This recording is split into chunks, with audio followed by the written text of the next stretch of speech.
Good morning. There you are, 24 minutes after the hour. When it comes to dating, who should pay? The girl or the guy? Well, a new poll reveals that 51% think the man should pay on the first date. So does our panel of Gen experts agree? Joining us now, Chloe Melas, HollywoodLife.com reporter, Camille Foster, the co-host of Fox Business Network's The Independence, and from CampusReform.org, Katherine Timpf. Good morning, guys. Morning. And I'm still kind of in this dating scene, too, so I'm kind of surprised that it's only 51%. Chloe, I'm going to start with you. Are the days gone where the women don't put any cash in their purse when they go out on the first date? Listen, I'm from the South. I went to Auburn University, and I was always under the assumption that if a guy asks you out, that means that he's probably going to foot the bill. But every time I ever went on a first date before I got engaged, I always reached. I always offered to help pay. But I do think that the lines are blurred with online dating, and I just feel like social norms are changing. And now that women are so much more powerful and we can pay for ourselves, some guys actually expect girls to offer to pay. But Camille, I mean, sometimes is it nice for a guy to pay? Does that make you feel like a man to pay? I would feel really, really uncomfortable if I wasn't paying. Now, granted, I had to talk to my wife about this morning because we've been dating since I was 16. I have absolutely no experience in the adult dating universe. Okay. But I'd feel pretty strange if I was going out on a first date and not paying. And really, I expect she'll let me know when it's okay for us to do it some other way. Yeah. Well, I'm starting to find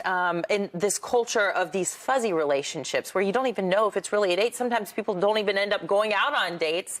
And the first date and the man paying can kind of clarify what this relationship is going to evolve into, Katherine. Exactly. There's a lot of let's watch Netflix, hang out in sweatpants, go out in a big group of friends. You're texting your friends. I don't know. I think maybe more than he's just dating. watching Netflix. I think maybe we're dating. I don't know. What do you think? He said this. He didn't. And if you go out and he pays, it kind of means you're dating. And if not, then you're just buddies, you're bros, whatever, maybe not. But if it's not expected for him to pay, if that's not a signal anymore, then I don't know how I would ever figure it out. Is there any sort of respect that you gain or lose by who's paying, or does that not have any Well, I spoke to my fiance about this yesterday, and he said he's always paid for a first date, no matter who he's asked out or how well or bad the date has gone. But he said that it is always nice when the woman offers to split the bill or says something about it, even, I guess, if she doesn't really mean it. No,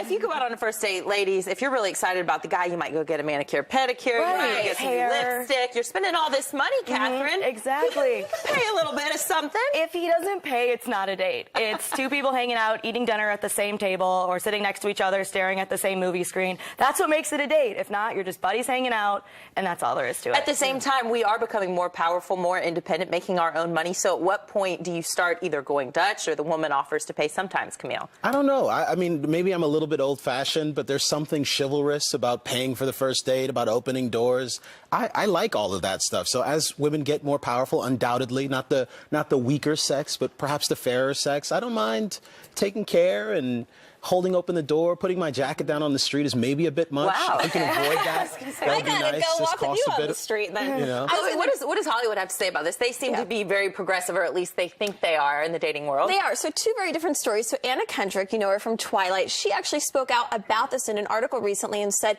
it's actually meaningless who pays on the first date, but that it actually sets a precedent if the guy does not pay on the first date, and it looks like a poor use of his judgment, that it's kind of still that age-old thing that the guy needs to pay. But Jennifer Aniston actually famously went on a date after she and Brad Pitt split up. The date was so bad that afterwards she ate her food really quickly and then she paid the bill so that she could leave early. Get out of there. So way to go, Team Aniston. All right, Chloe, Camille, and Katherine, thanks, guys. Thank you. Great conversation this morning. 28 minutes after the hour, it's happened again. A bounce house blown away, and guess what? There were kids inside. How on earth did this happen? And students and staff at Rutgers said no to Condoleezza Rice as a commencement speaker, but guess who UCLA is embracing? Jane Fonda. Does that make any sense? We report. We decide.